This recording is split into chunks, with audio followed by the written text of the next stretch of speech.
الحمد لله نحمده ونستعينه ونستغفره ونؤمن به ونتوكل عليه ونعوذ بالله من شرور أنفسنا ومن سيئات أعمالنا من يهده الله فهو المهتد ومن يضلل الله فلن تجد له وليا مرشدا أما بعد فأعوذ بالله من الشيطان الرجيم بسم الله الرحمن الرحيم يا أيها الذين آمنوا ادخلوا في السلم كافة ولا تتبعوا خطوات الشيطان إنه لكم عدو مبين وقال رسول الله صلى الله عليه وسلم المسلم من سلم المسلمون من لسانه ويده أو كما قال عليه الصلاة والسلام سبحانك لا علم لنا إلا ما علمتنا إنك أنت العليم الحكيم رب اشرح لي صدري ويسر لي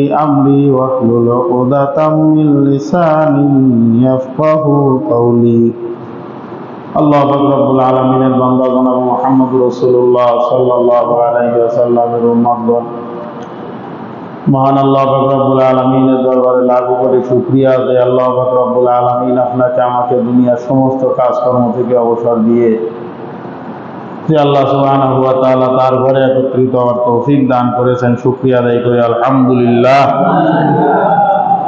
পবিত্র কোরআনে হাকিমের সূরাতুল বাকারার 208 নম্বর আয়াতে কারিমা তেলাওয়াত করা হয়েছে। এই 208 নম্বর আয়াতে কারিমার আলোচনা অনেক ব্যাপক, অনেক লম্বা আলোচনা। এখানে দীর্ঘ সময় নিয়ে যদি আলোচনা করা যায় তাহলে এখান থেকে আল্লাহ রাব্বুল আলামিন যে মেসেজটা আমাদেরকে দিচ্ছেন সেই মেসেজটার কিছুটা আমরা অনুধাবন করতে পারবো। সামান্য 35-40 মিনিট করে আলোচনা করতে করতে অনেক লম্বা হয়ে যায়, পিছনের কথা আবার অনেক সময় মনে থাকে না। এই আয়াতের মধ্যে আল্লাহ রাব্বুল আলামিন মানুষকে, গোটা দুনিয়ার মানুষকে, ঈমানদারদেরকে পূর্ণাঙ্গভাবে মুসলমান হওয়ার দাওয়াত দিয়েছেন। ঈমানদার হওয়া আর মুসলমান হওয়া এই দুইটা ভিন্ন জিনিস। খুব মনোযোগের সঙ্গে লক্ষ্য করলে বুঝতে পারবেন ঈমানদার হওয়া এক জিনিস, আর এই ঈমানদার হওয়ার পরে মুসলমান হওয়া এটা আরেক জিনিস। ঈমানদার হওয়া মানেই মুসলমান না, ঈমানদার হওয়া মানেই কি না মুসলমান না। যেমন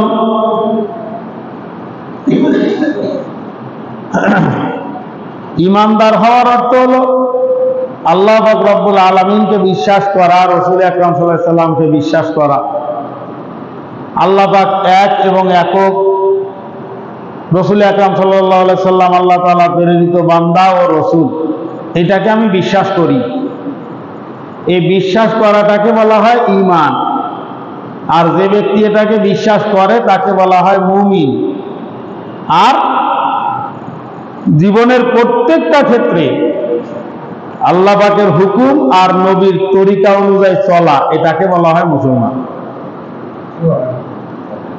প্রত্যেকটা ক্ষেত্রে আল্লাহর হুকুম, নবীর তরিকাকে ফলো করা, এটাকে বলা হয় মুসলমান। আল্লাহ পাক রব্বুল আলামিন দাওয়াত দিচ্ছেন এখানে উদখুলু ফিস সিলমি কাফা, ইসলামের মধ্যে পরিপূর্ণভাবে শামিল হও। অর্থাৎ তুমি মুসলমান নিজেকে দাবি করো, দাবি করার সাথে সাথে তোমার আচার আচরণ, কাজকর্ম সবকিছুর মধ্যে যেন মুসলমানিত্ব বোঝা যায়। এই আয়াতটা নির্দিষ্ট একটা প্রেক্ষাপটে বিখ্যাত সাহাবী হযরত আব্দুল্লাহ ইবনে সালাম রাদিয়াল্লাহু তাআলা আনহুর ব্যাপারে নাযিল হয়েছিল। আল্লাহর নবীর সাহাবী হযরত আব্দুল্লাহ ইবনে সালাম, তিনি ইহুদি ছিলেন এবং ইহুদিদের বড় আলেমও ছিলেন।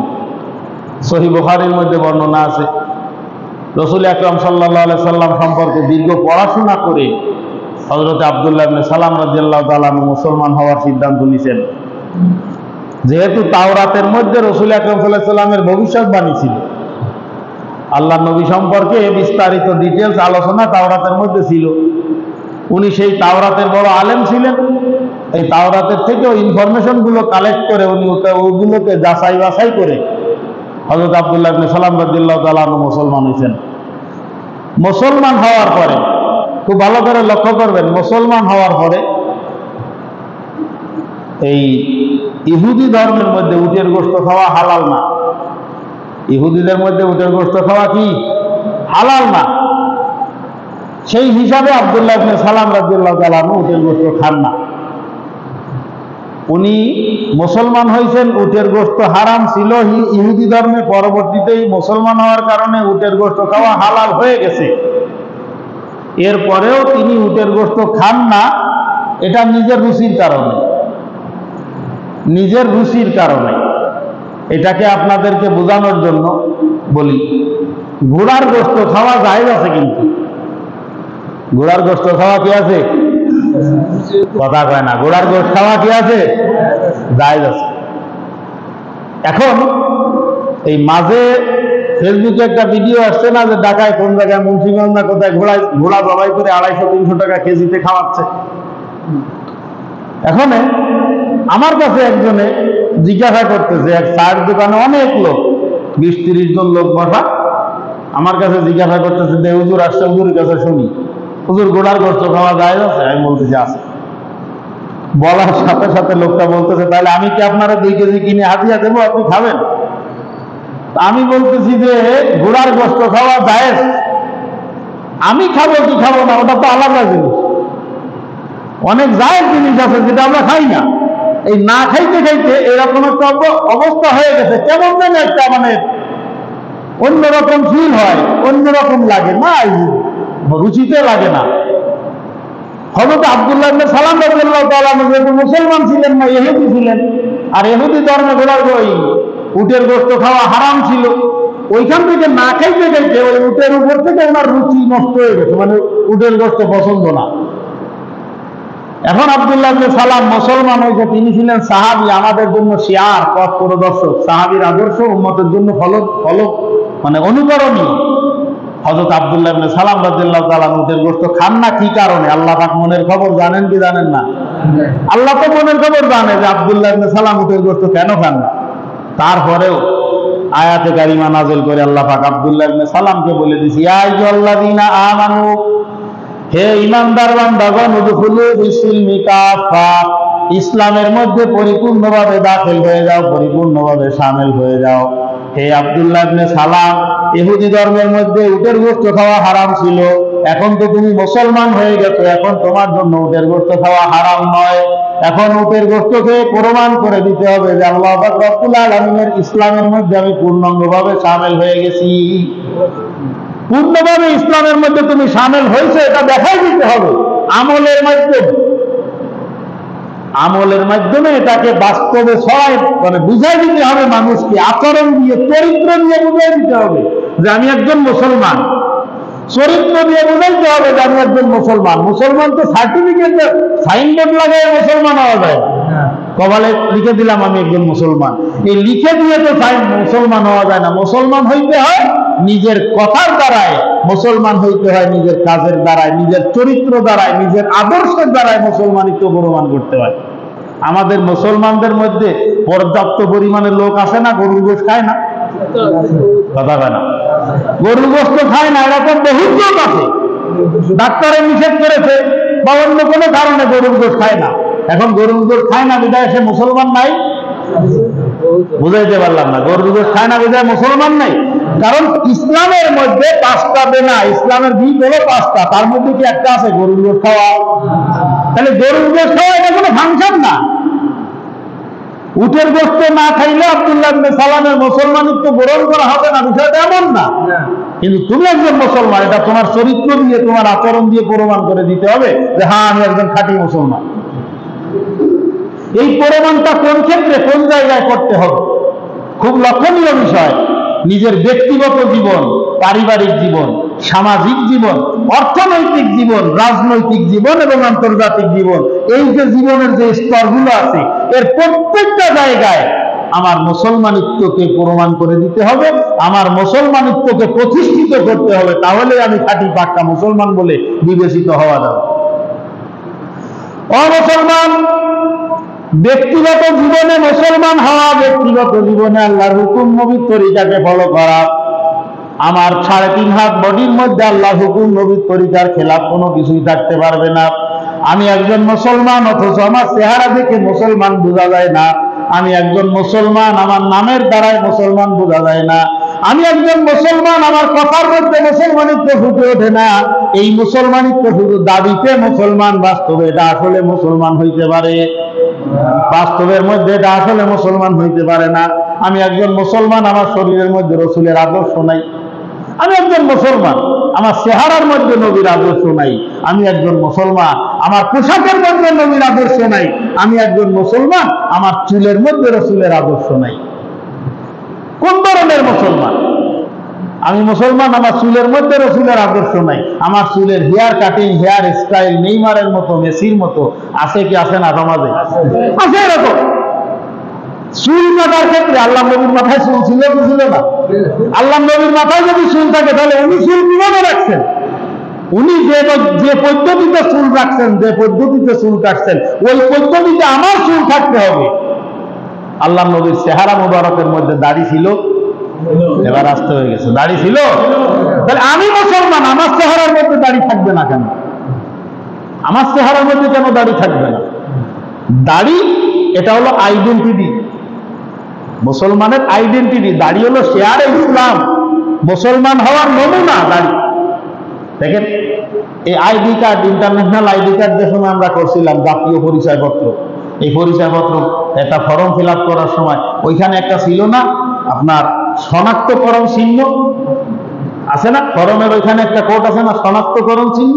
এই শনাক্তকরণ চিহ্ন কোনটা? এমন একটা জিনিস শনাক্তকরণ চিহ্ন হবে যেই জিনিসটা শরীরের থেকে কখনো পৃথক করা যায় না। চশমা চোখে দেওয়া, এটা কি শনাক্তকরণ চিহ্ন হতে পারে? না। এমন একটা চিহ্ন থাকবে, চোখের কোনায় কাটা, এইটা শনাক্তকরণ চিহ্ন হয়, যাতে শরীরের থেকে কখনো আলাদা করা যাবে না। আমি একজন মুসলমান, আমার সর্বপ্রথম পরিস্থিতি বহন করবে যে রসুলের আদর্শ, রসুলের সুন্নাত দাঁড়িয়ে আমার মুখে শোভা পাবে। রসুলের আদর্শ, রসুলের সুন্নাত আমার মুখে শোভা পাবে। আমার চেহারার মধ্যে প্রমাণ করবে যে আমি একজন মুসলমান। কষ্ট নিয়েন না, আল্লাহর রাস্তে বোঝানোর জন্য বলতেছি। বাস্তবতা, নামের মধ্যে মুসলমান বোঝা যায় না, নামের মধ্যে মুসলমান বোঝা যায় না। নাম, একজনের নাম দেখলাম আব্দুল জব্বার মন্ডল, আব্দুল জব্বার মন্ডল। দেখেন কত সুন্দর নামটা, আব্দুল জব্বার। জাব্বার হলো আল্লাহ পাকের একটা নাম, আর আব্দুল জব্বার মানে জাব্বারের গোলাম, এর সাথে মন্ডল যুক্তই। এই নামের দ্বারা অর্ধেক মুসলমান আর অর্ধেক অমুসলিম মনে হয়। একজনের নাম মুসলমান, তার নাম হলো বিধান। মুসলমানের নাম বিধান হয় কোনো? তখন সফন, এগুলো কি মুসলমানের নাম হইতে পারে? এগুলো তো মুসলমানের নাম না। তার চেহারা দেখে মুসলমান বোঝার উপায় নেই, নামের মধ্যেও মুসলমান বোঝার উপায় নেই। এখন আমার অপেক্ষায় থাকতে হবে মুসলমান বুঝতে হলে বেও মসজিদে আছে কিনা। আর এমন অত কথা বলা মুসলমান ভরপুর আছে যারা নামাজও পড়ে কি নাই? নামাজ না পড়া মুসলমান সমাজে নাই? নামাজ না পড়া মুসলমান সমাজে আছে, ভরপুর পরিমাণে আছে। তাহলে মসজিদেও আসতেছে না, জুমার দিনও আসতেছে না, আসলেও সবার শেষে। তাহলে এখন কিভাবে সিদ্ধান্ত নেওয়া যাবে যে লোকটা মুসলমান না মুসলমান না? চেহারার মধ্যে মুসলমানিত্ব নাই বাজার। দেখেন, বোঝানোর জন্য একটা উদাহরণ দেই বাস্তব। আমরা যে সময় বরিশাল পড়াশোনা করি, তা ওইখানে একটা রাজনৈতিক প্রোগ্রাম, রাজনৈতিক মানে ওই মিছিলের জন্য আমরা আসছিলাম। মিছিল দেওয়ার পরে আরেকটা ছাত্র সংগঠন, এরা ওই পুলিশের সঙ্গে ঝামেলা বাঁধাইছে। পুলিশের সঙ্গে ঝামেলা লাগানোর কারণে পুলিশ ওদের উপরে ওই যে গরম পানি ইত্যাদি ওগুলো সব মেরে ওদেরকে ছত্র বন্ধ করে দিয়েছে। ওর মধ্যে বেশ কয়েকজনের অ্যারেস্ট করেছে, বেশ কয়েকজনের অ্যারেস্ট করে ফেলাইছে। অ্যারেস্ট করার পরে এবার আমরা যে সময় সবাই একসাথে চলে আসছি, এই আমাদের সবাই আসছে, হিসাব করে দেখো যে কয়জন আসছে তার মধ্যে 3 জন কম, 3 জন আসে নাই। এই 3 জন কোথায়? একজন বলতেছে যে 3 জন তো পুলিশে ধরে নিয়ে গেছে। এখন পুলিশে ধরে নিয়ে গেছে এই কথা বলার পরে আমাদের নেতৃত্বে যিনি ছিলেন উনি কমিশনারকে ফোন দিছে, স্যার আমার ছেলেদেরকে অ্যারেস্ট করা হয়েছে কেন? না না আপনার কোনো ছেলেদের অ্যারেস্ট করা হয়নি। এখন যাই হোক, ওই নেতার সঙ্গে আমরা 6-7 জন গেছি। যাওয়ার পরে এই যে এই 3 জন আমার, এদেরকে অ্যারেস্ট করা হয়েছে কেন? এরা তো এই অপরাধের মধ্যে না। না না এরা আপনার না। এখন আমাদের নেতা বলতেছে এরা আমার, আর পুলিশ বলতেছে না আপনার না। কিভাবে বলতেছে? এনারা ড্রেস কোড পোশাক চেঞ্জ করে বানাইছে। মিছিলের মধ্যে যে পাঞ্জাবি গায়ে দেওয়ার কথা, মানে স্বাভাবিক যে আমরা যা করি, ওরা এরকম যে পুরানো বুতামালা পাঞ্জাবি আছে না, এক রকমের ওই স্টাইলে ওই পাঞ্জাবি পরেছে, মাথা টুপিও পরিবর্তন করে ফেলাইছে। এই কারণে কমিশনার বিভ্রান্ত হয়ে গেছে যে এরা মনে হয় এরা না, এরা মনে হয় এরা না। যাই হোক, ওই 3টা ছেলের বিচার হয়েছিল আলাদা মাদ্রাসায় যে পোশাক চেঞ্জ করলে কি কারণে, এটা আলাদা ব্যাপার। কিন্তু আমি বুঝাইতে চাচ্ছি এই কথা, মুসলমান দুনিয়ার মধ্যে পোশাক চেঞ্জ করার কারণে, যদি পোশাকের সঙ্গে যদি সেই মূল ড্রেস কোড ঠিক না থাকার কারণে যদি বরিশালের কমিশনার বিভ্রান্ত হইতে পারে, তাহলে কিয়ামতের ময়দানে আল্লাহ পাকের ফেরেশতাও কিন্তু বিভ্রান্ত হয়ে যাবে। মুহাম্মদুর রাসূলুল্লাহ চেহারার সঙ্গে চেহারার মিল নাই, মুহাম্মদুর রাসূলুল্লাহ পোশাকের সঙ্গে পোশাক মিল নাই, মুহাম্মদুর রাসূলুল্লাহর চরিত্রের সঙ্গে তোমার চরিত্র মিল নাই, মুহাম্মদুর রাসূলুল্লাহর আদর্শের সঙ্গে আমার আদর্শের মিল নাই। তাহলে ওই জায়গায় ফেরেশতারা বিভ্রান্ত হয়ে যাবে না? বুঝাইতে পারলাম না? ফেরেশতারাও তো বিভ্রান্ত হয়ে যাবে। এই জন্য রাসূল আকরাম সাল্লাল্লাহু আলাইহি ওয়াসাল্লামের আদর্শ আমার পূর্ণাঙ্গ বডির মধ্যে থাকতে হবে। এটাকে বলা হয় ব্যক্তিগত জীবনে ইসলাম প্রতিষ্ঠা করা। ব্যক্তিগত জীবনে ইসলাম প্রতিষ্ঠা করা। 5 ওয়াক্ত নামাজ, এটা তো বলাই লাগে না যে মুসলমান নামাজ পড়বে না। তো কিসের মুসলমান? মুসলমান নামাজ পড়ে না তো কোন মুসলমান, কোন কোয়ালিটির মুসলমান? ইসলাম এমন একটা ধর্ম যেটা হলো জীবন্ত, জীবন্ত ধর্ম। এর প্রত্যেকটা জায়গায় প্রতিটা পদক্ষেপে অনুকরণীয় বিষয় আছে। হিন্দুদের ধর্মের মধ্যে দেখবেন সাধারণত বয়োজ্যেষ্ঠ না হইলে ধর্মের প্রভাব পড়ে না। হিন্দুদের মধ্যে যারা ধার্মিক এরা সব বয়োজ্যেষ্ঠ, অল্প বয়সে ধর্মের দ্বারে না, এরা ধর্মের কাছাকাছি যায় না। ইসলাম ধর্ম কিন্তু এমন না যে সিজনাল আমল করতে হয়, এক সিজনে পালন করলাম আর এক সিজনে করলাম না। সিজনাল মানে সিজনাল পালন করার ধর্ম কিন্তু ইসলাম না। জুমার দিন আসতে নামাজ পড়লাম, ঈদের সময় আসতে ঈদের নামাজ পড়লাম, আর বাকি 12 মাস বা বাকি সমস্ত সপ্তাহে বাকি 6 দিন আমাকে আর খুঁজে পাওয়া গেল না। এটা কিন্তু মুসলমানিত্ব না। এটাকে কি মুসলমানিত্ব বলে ভাই? এটাকে মুসলমানিত্ব বলে না। আমি ব্যস্ত মানুষ, ক্ষেত খামারে কাজ করি, গেরবাড়িতে থাকি, যেখানে সময় হবে আমি সেখানে নামাজ পড়ে নেব, যেখানে সময় হবে সেখানে নামাজ পড়ে নেব। এটা হলো এই ধর্মের একটা মারাত্মক ফ্যাসিলিটি। রাসূল আকরাম সাল্লাল্লাহু আলাইহি ওয়াসাল্লামের যতগুলো মর্যাদা আল্লাহ পাক রব্বুল আলামিন দান করেছেন, সেই মর্যাদা সমূহের মধ্যে একটা গুরুত্বপূর্ণ মর্যাদা হলো শুধু রহমাতাল লিল আলামিন, মসজিদে ইউসুফ হামারু এ জমিন। আমার নবীকে আল্লাহ পাক রব্বুল আলামিন এমন একটা সুন্দর একটা সিফাত আমার নবীর মধ্যে দান করেছেন। হযরত আদম আলাইহিস সালাতু ওয়াস সালাম থেকে ঈসা রূহুল্লাহ আলাইহিস সালাতু ওয়াস সালাম পর্যন্ত যত উম্মাত দুনিয়ার মধ্যে থেকে বিদায় নিয়ে চলে গেছেন, অতীত হয়ে গেছে, তার প্রত্যেক ধর্মের বিধান ছিল নামাজে রুখতে হবে, অবশ্যই নির্দিষ্ট জায়গায় গিয়ে নামাজ আদায় করতে হবে।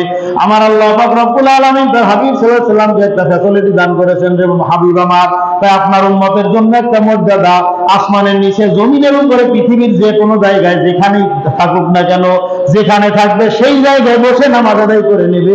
আমি আল্লাহ পাক রব্বুল আলামিন তার নামাজকেও কবুল করে নেব। বলেন সুবহানাল্লাহ। যেখানে দেখেন আপনি ভ্যানের উপরে ভ্যান চালান, ব্যাস রাস্তার পাড়ে ভ্যানটাকে সাইড করে ভ্যানের উপরে নামাজে দাঁড়ায় যান। নামাজ যেন কোনো অবস্থায় না ছুটে, কারণ নামাজ ছুটলে বাজার সত্যিকার নামাজ ছুটলে তার মধ্যে আর মুসলমানিত্ব অবশিষ্ট থাকে না। পাঁচ নামাজের যার গুরুত্ব নাই, এটা আদৌ সহি মুসলমান হইতে পারে না। এটা হলো ব্যক্তিগত জীবনে ইসলাম প্রতিষ্ঠা করা।